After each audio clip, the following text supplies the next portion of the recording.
That's right, you better confront that mistress, boo. You better confront that side chick. I mean, is it a side chick? Is it a mistress? What is it really? What do we classify this lady as? Y'all let me know down in the comment section below. Well, he's cutie pie. I might put him in Potomac. Okay, yes. Yeah, he can come right on to Potomac.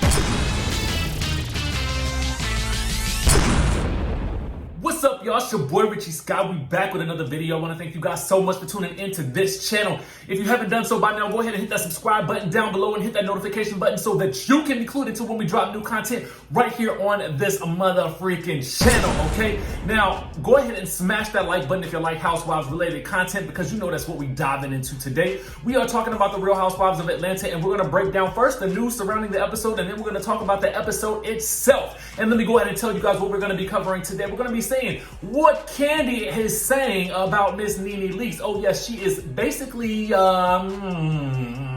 responding to those allegations of being fake that Nene lobbied on her last week at Watch What Happens Live. And then we're going to be talking about exactly what she had to say about the episode from her Speak On It. And then we're going to be breaking down the episode wherein Kenya basically lets us know that Mr. MARC Daly might have been doing some cheaterization based on what she said in the episode. Is it cheating? Is it not cheating? You guys let us know down in the comment section below. But we also know that she confronted this said side chick or woman who is wanting more of the relations or whatever she might be. And Kenya is letting us know when in the relationship that actually happened as well. So stick around for that, okay? First things first, Kandi did her latest Speak On It, and she basically says that Nene Leakes is playing the victim, okay? When I'm assuming it's her assistant or her marketing person, Jamie. I think this is the same Jamie that Porsha had been beat up on in the alley that time. But y'all correct me if I'm wrong. I think it's her, but I'm not necessarily sure. But somebody let me know that in the comment section below if this is the same Jamie, okay? Because I think it is. Anyway, the person behind the camera asked her, do you think that Nene is playing the victim? And Kandi basically answers yes, okay? She answers of the yes, all right? Now, here's what also she said about when, so she did like a little fan situation where people could basically ask her questions on Instagram and she would answer them on her Speak On It, which is actually a novel idea. And I feel like it makes her channel very interactive, which is also a very good in terms of engagement. So shout out to you, Kandi, for doing that. The question read, what do you think of Nene calling you fake? And so Kandi responds with these points. She says, ain't nothing fake about me. Out of these 11 years, I have yet to see her around people often enough talking about friends that you know, like Diana. And then she basically posted a clip from Nene's YouTube page of Nene talking about how that friendship was no longer intact. And then Kandi says that Nene posts the people that she hangs out with. Oh, Kandi says that she herself posts all of her friends so you would know who her friends are, but she basically made it seem as though Nene only posts the same people like Wendy Williams, Marlo, and even Tamar at some point. And so she says that it was only 2 of those ladies that she's seen multiple times that was at that jungle themed brunch, all right? She says, yes, she does not invite Nene around her real friends. And she asks, why does it seem like Nene has such a problem with me saying it when other people have said the same thing about her? Then she also said, half the cast members that were at the event are not Nene's friends. She said, I said it then, I said it now, and I will say it to Nene's face, okay? Then she said, this actually doesn't make me fake. She says, it makes me quite real, okay? It makes me quite real. All right, so there is that on that. Now, let's go ahead and break this whole episode down, because the gist of it is we learned about Kenya more and what happened with her and MARC Daly after they left the event. We're going to cover all of that, and then we are going to be covering the ladies going to Greece. Sidebar, I got my little ISO tea right here. I partnered up with Coach Stormy. I need to lose a couple of little pounds around the waist. The brother been eating good, so I got my NutriBurst here. I'm taking all of this. If you guys want to join me on this health kick, listen, join me, okay? This is a nice little detox right here, this IASOT, so jump down in the description link and get yours below. If you want to earn some extra money, join me for that as well, okay? It's no obligation, but I'm just letting you know what I'm doing so that you guys can do it too. Now let's get down to the nitty gritty. Now when talking about the episode, first things first, we immediately dive right in, okay? They are breaking the fourth wall with Eva, the only time we see her in the episode because she cannot go to Greece because she is pregnant.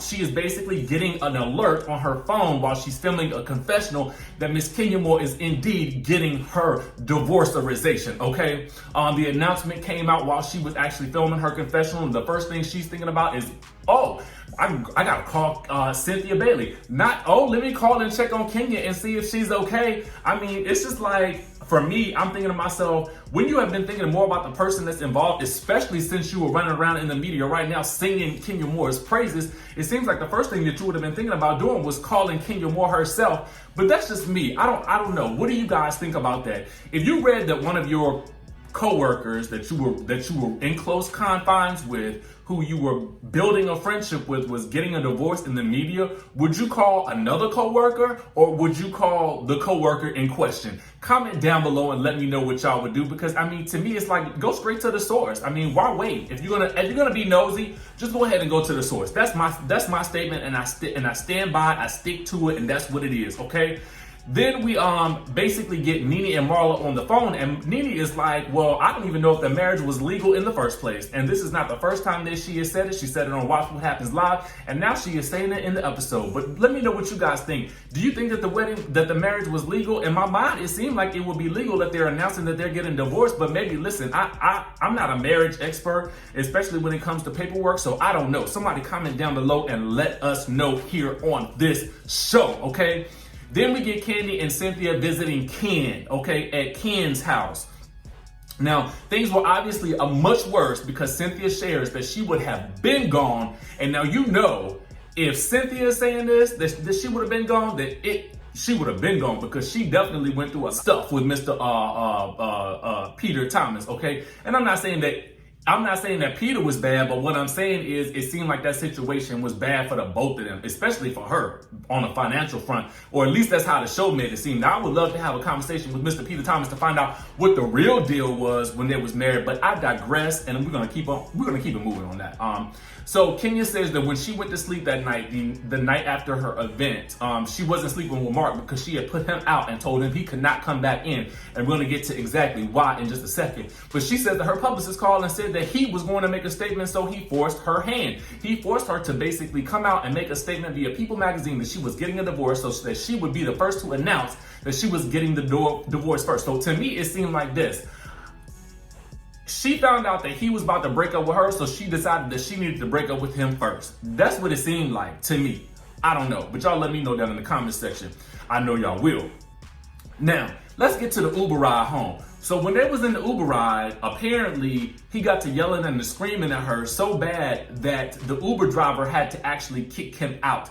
In my mind, I'm thinking to myself, where was the camera person? To me, I'm not criticizing production, but what I am saying is this. That night, I would have been following them, okay? I would have had the cameraman follow them to see what happened. Because can you imagine if they had gotten this man being kicked out of the Uber? Now, that would have been some good TV. Now, I don't know if they could have still done that or not, but at the end of the day, it would have been juicy. I'm going to tell you that much. I'm going to tell you that much right now.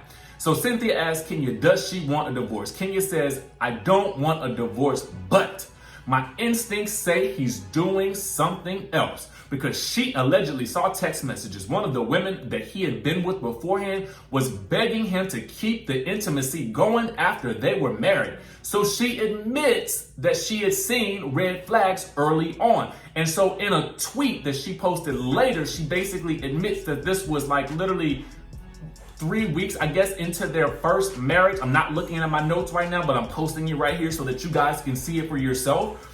But that's a red flag going into the relationship. I mean, and think about it like this. You ain't really know him that long before you actually got married, and now you seeing this red flag automatically. Now comment down below if this would have been enough for you guys to go ahead and do some divorcerization, okay, earlier on, or annulment, or whatever they call it when you get married and you ain't been married for 3 weeks, but you're already seeing a red flag that you know you need to leave the man.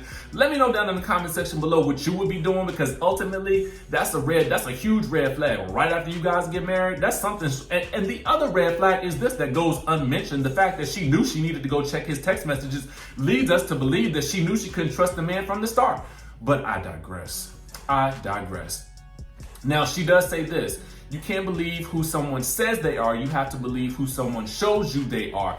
And that is the ultimate truth about any and every situation that you guys may face in your life. If you leave this whole video with nothing else, you take that phrase to the grave with you, because it is absolutely the 110% truth, okay? Now, anyway, here goes the news of the day. She called the girl, she called the side chick, she called the mistress. Is it a mistress if they was just texting and sexting or whatever it might be?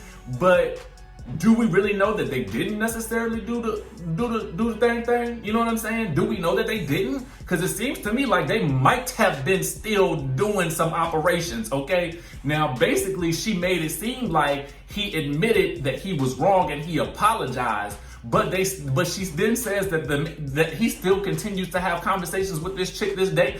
And how does she know that they have conversations still? She is obviously still checking the phone. Okay, if you still got to be in the same situation that you was in 3 years ago when you had to check the phone after y'all got married, at that point in time, when is enough, girl? But in my mind, I'm thinking to myself, I don't blame you for calling this girl way back when. If you did call her, but obviously, if you told this girl that you know where she lived and she's still calling your man and she's still talking to your man, she ain't scared of you. She is not scared of you. She is not scared of you, boo. She is not scared of you. Okay? She ain't scared. She ain't never scared. She ain't got no issues.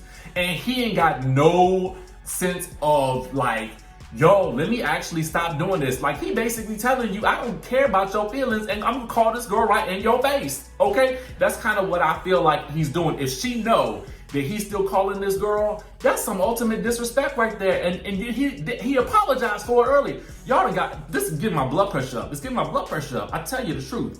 Anyway, she wants to get out of the girls' trip, but Kandi and Cynthia wants her to stay, want her to come on the trip, because ultimately they know that they're gonna need her for some drama, okay? I mean, let's call a spade a spade. I mean, two things. One, the trip might help get her mind off of what was going on, but then two, she was the host, okay? So then there's a third thing that I just thought of, and the three is, with her there, they know it's gonna be some good TV. Now, either they're gonna have a huge makeup moment with Nene, or she's gonna have a huge knockdown, drag out fight with Nene or somebody else, i.e. Tanya or Marlo, okay? Anyway, let's get to the trip, okay? So the trip, Porsha is bringing PJ and Mama Diane, and can we just shout out Mama Diane real quick? What is she drinking? I swear she's drinking this tea. She must be drinking this tea because she's looking good, okay? She is looking good. She must be using this oil right here, this infinity oil right here. Something she doing. Mama Diane is doing something right. Comment down below if y'all thinking Mama Diane is looking good and can we see more of her, okay? Just comment down below. So Marlo wants to know immediately off the rip if the blogs are true. Because Kenya is not responding. She ain't showed up to the airport yet. But I mean, listen. Nene later on said, I think was it Watch What Happens Live, that she knew Kenya was still going to be going on the trip because she had been gone for a year and she needed to be on that cash trip for the film time. I kind of agree with Nene because I feel like Kenya knew she was going to go on the trip at a certain point, but I low-key love how she said, I'm not going to show up with y'all. I'm going to buy my own ticket for my baby and Nikita, the babysitter, and I'm going to show up at the same time y'all do. That's how I'm going to do it because I'm a boss, okay? I'm a boss with my Kenya more hair here. I'm a boss. Anyway, Kandi don't want them to talk about the divorce, and Marlo won't be able to help that, okay? And so let's talk about the wake-up call, okay? Now, this is something that I want to get y'all's opinion on. So Nene thinks that Kenya should have thought about what she was doing with Tanya, but before she brought another woman around, because now she feels like if you can bring another woman around Tanya and talk and all bring up all this mess with her man, you should be prepared for any and everything to go on in your own relationship. And then Nene says this will be a wake up call for her. So she says this. Kenya was so busy up in Tanya and Paul's business, now her and her husband done separated. Now, do you agree with Nene on this point or not? Let me know down in the comment section below. This ain't got really much to do. I want you guys to take your like and dislike of Kenya or Nene away from the situation, and I want you to analyze what she said objectively. Okay, because objectively speaking, it sounds spot on. I'm gonna go ahead and tell you that. Do I wish what Kenya went through on anybody? Absolutely not. No, I would never want her to go through that. She's a gorgeous woman with a gorgeous baby. You know what I'm saying? And I felt like ultimately he did her dirty, and nobody deserves that. But I also felt like Tanya and Paul did not deserve what Kenya did to them with the surprise pop-up with the cookie lady. It would have been one thing to have told her about the cookie lady, but it was completely another situation to actually bring this girl, surprise her when she didn't even know Kenya was coming to the brunch, and now you're gonna bring an extra surprise on top of the surprise? Come on now. Come on now. Come on now. Somebody, let me know what you think about that down in the comment section below, because I really want to know what you guys think about it. Let's move right along. Anyway, Kenya shows up in Greece. My question initially was, did she take a separate flight? But we now know she was bossing up and buying her own flight for Nikita and the baby, okay? And I love how we know Nikita's name. I don't know why that's so special, but I felt like it resonated with me for some reason. Don't y'all like the name Nikita? Anyway, Marlo makes a very good point, okay? She says this, if this was anyone else's divorce, Kenya would ask about their divorce. So why aren't they supposed to ask about hers? Now, let me tell y'all something, Kenya Moore fans, I know y'all gonna be up in arms, up in arms, up in arms. But let me tell y'all the truth. I'm gonna be very honest with y'all. I believe that if somebody else on the cast was going through this same situation, I feel like Kenya would definitely be asking questions. Especially if it was Nene, or especially if it was Tanya, especially if it was Marlo. But we don't never see Marlo's man, so she ain't gotta worry about that. But let me know what you think down below. Comment down below if you think the same thing. Anyway, with the room situation, I completely agree with Porsha. Why can't everybody just have a nice room and the newest person get the least nice room? Bam, problem solved. Kenya and Kandi in their after show basically said that Tanya deserved the worst room because she was the person with the least amount of seniority. Now, I kind of agree with that at the end of the day, because I feel like if you just give everybody nice rooms in the beginning, that works out better. But if you're gonna have to give somebody the bad room, it needs to be the person who is the newest, okay? And Tanya is not actually a full-time cast member, so sorry, Tanya, I agree on that front, okay? Now, I wasn't really here for the challenges. I wouldn't be here for it if I was actually on the trip. I would be Nene and not playing the game initially, but I didn't feel like the challenges were actually that bad, and I felt like they were pretty good. But let me ask y'all a question. Now, okay, so this is for my ladies out there that wear wigs, weaves, and partials, lace fronts, whatever you want to call them, okay?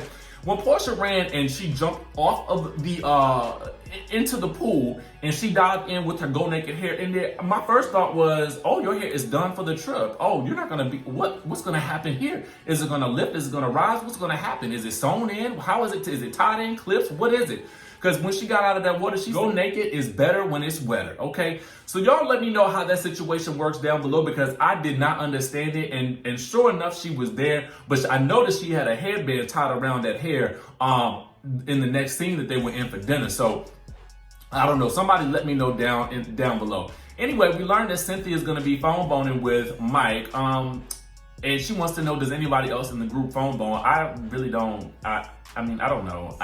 You know, the phone thing to me, it seemed like so much work. I gotta talk you through it. I gotta get through it. I don't know. Y'all let me know what y'all think about this whole situation down below. Anyway, with the cats. Now this I thought was fun tea. Okay, I was high key here for Porsha shading Dennis when she said it's a good thing I didn't bring Dennis because it's kitty cat here, kitty cat there, kitty cat everywhere. But in my mind, was she talking about the cooter or was she talking about the cats? Let me know if you caught that. Anyway, during the pregame, Cynthia wants to talk to Nene and she wants her to offer a golden nugget to Kenya. And Nene is like, well, let me see if I can find one up under this wig because I don't know. But she is willing to try. And I have to give her props for being willing to try. I'm gonna be honest with you guys. Whether you like Nene or loathe Nene, I do feel like she was genuinely trying to make Kenya feel welcome or just invited or just to try to, I felt like she was coming from a good place. I even felt like Marlo was coming from a good place. And so I just feel like I didn't get why Kenya was so resistant to that. So you can see that both of them are trying, but Kenya is not here for it. But Kandi is, sidebar, Kandi let us know that she's gonna have some nude scenes in the shot, okay?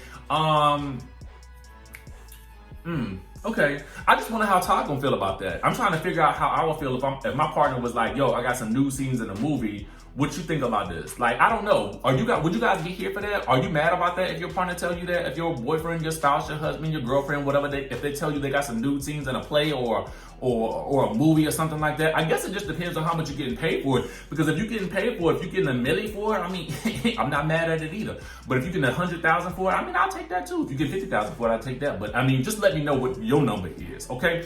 Anyway, moving right along. Tanya thinks that a lot of what Kanye did to her makes sense now. And I would say that this is a good observation for Tanya, but I think it was one that was better vocalized in her confessional and not to Kenya's face, okay? Because it seems like they're on a positive page. Now, anyway, they sit and they talk at dinner, okay? Nene wants to know if Kenya's okay. Kenya basically responds with thanking each of the ladies for reaching out to her or being nice to her. And my question was, did she not thank Nene because everybody else might have reached out separately? Like, I'm wondering what was her reasoning for not thanking Nene.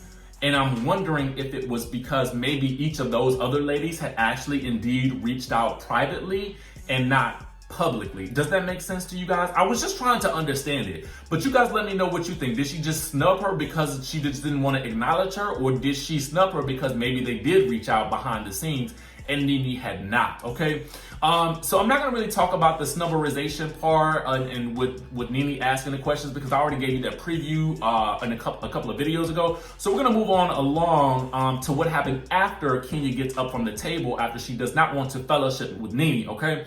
So she says she doesn't want to stay and talk to Nene, so Kandi calls her out on it. And actually, Tanya also thinks that so here's the thing.